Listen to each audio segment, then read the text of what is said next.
erinnya lya Mukama lyebazibwa abooluganda.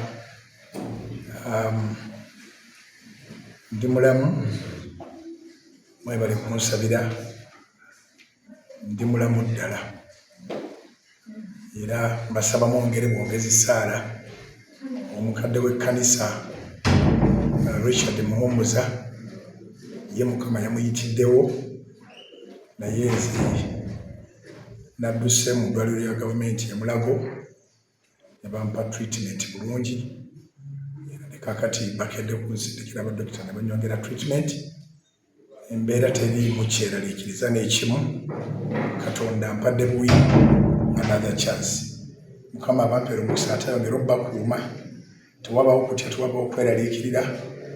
Kino tujja kiyitamu olw'ekisa kya Katonda zaatuyisa ne mu birala.